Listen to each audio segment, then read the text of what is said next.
Welcome, I am Xenophage. Are you sitting comfortably? Good, then let us begin. Lord Brocktree, by Jaques. I am the teller of tales. Gaze into the fire with me, for I know of the Badger Lords and their mountain by the sea. 'Tis of a fearsome warrior, full of fate and destiny, who followed dreams along strange paths unknown to such as we. This Badger Lord was fearless, as all who followed him knew, and the hair maid he befriended, why, she was as young as you, but no less bold or courageous, full of valour and strong of heart. Aye, young uns like you, good and true, may stand to take their part. So here is my story. May it bring some smiles and a tear or so. It happened once upon a time, far away and long ago. Outside the night wind keens and wails. Come, listen to me, the teller of tales.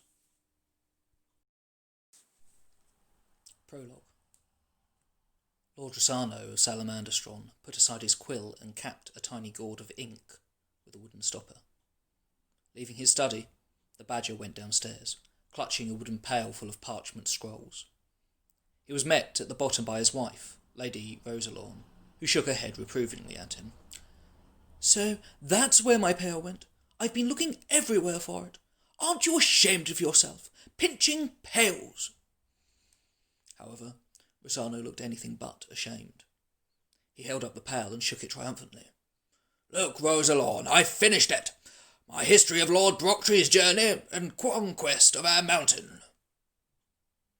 Rosalorn smiled at her husband. He was the kindest and wisest Badger Salamanderstron had ever known, though, when he was enthusiastic about his pet projects, he behaved like a cheerful, eager youngster. She took hold of his ink-stained paw as they walked to the dining hall. They're all waiting, you know. Remember, you promised to read them the story once you'd completed it. Rossano chuckled. I don't suppose Snowstripe, Melanius, and the Leverets would wait a day or two until I tidy the manuscript up a bit. Rosalorn stopped Rossano in his tracks. There's not just your son and daughter and some young Leverets waiting to hear you read the tale. Word has got around. Every hare on the mountain wants to hear it too. Rossano turned and made for the stairs, but his wife held on to his paw. The Badger Lord appeared rather flustered. Every hare, you say? You mean all of them? But, I only meant this as something for the young uns to teach them a little of our mountain's history. Rosalorn squeezed his paw affectionately. That's not fair. What about us older ones? The parents and grandkin, aren't we entitled to know our mountain's history? I, for one, would love to hear it. Besides, you have a wonderful storytelling voice. Oh, say you'll read it to us all, Rossano, please. The Badger Lord allowed himself to be led off again towards the dining hall. Oh, all right, but I'll take a few days. It's a big work. I've been 2 seasons now reading through dusty old parchments, interviewing creatures for their stories of their ancestors, and studying carvings in the forge.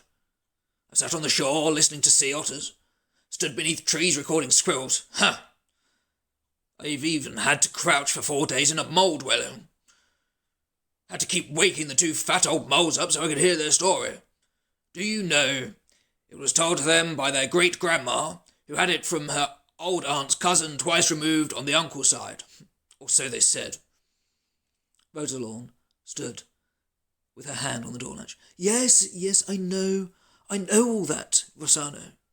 It won't matter how long you take to read the thing. You can space it out, a bit every evening. Nothing nicer on a winter night than a good story. Now, the fire's banked up, supper's on the table, and every beast is waiting. So, in you go.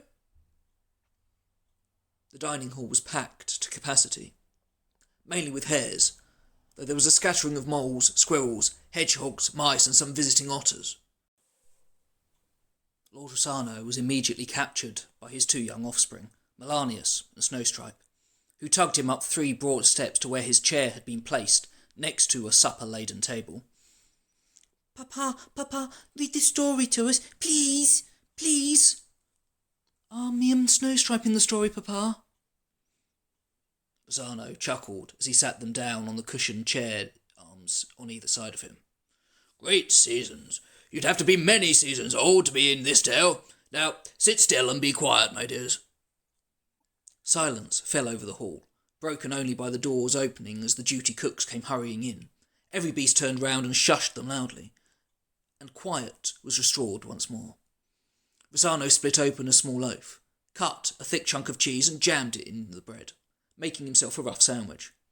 Every eye was upon him as he took a few good bites and washed them down with a half-tankard of October ale.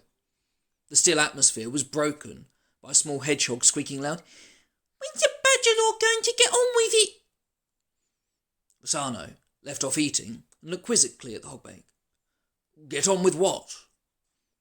A deafening roar rang out from the crowded hall. "The story!" Rosano looked up in mock surprise. Oh, did you want me to read my story to you? He clapped his paws in his ears, and the noise hit him like a tidal wave. "Yes!" The small polished hardwood stick that Rosano always carried with him was lying on the table. Lady Rosano picked it up and waved it warningly under his nose. "Lord Rosano, will you please stop teasing and read the story? Either that, or it's straight off to bed with you." Every beast, especially the little ones, laughed at the idea of a badger lord being sent to bed for being naughty. Rosano pulled the first scroll from the pail. Unrolling it across the table, he placed his tankard on the top edge to stop it folding back. His kind brown eyes roamed the hall, a smile hovering upon his lips as he spoke. Friends, I will read to you for a few hours each evening. Salamanderstron's history goes back further into the mists of time than even I would dare to guess. But the mountain as we know it today, with its Leverett School, long patrol and law set down for all to live in peace by, is due mainly to the work of one creature, Lord Brocktree of Brockhall. It was he who was responsible for the life we enjoy here. The outer gardens and terraces, the orchards and crop-growing areas, and the wonderful chambers so full of comfort. Other badgers were here before him, and they were all good lords in their own fashion.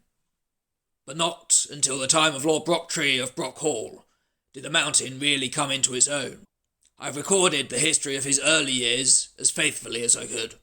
So, here it is. I hope you learn lessons from it, take heed of its value, and most of all, I hope you enjoy it as a mighty tale of great warriors. Thank you all for listening. I'll be attempting to get out a chapter a week, but this may not always be possible depending on the length of the chapters, as editing on my phone is taking a fair amount of time. If you could please leave a like, subscribe, and if you feel it's worthy of it, share among your friends. I'm Xenophage, and farewell.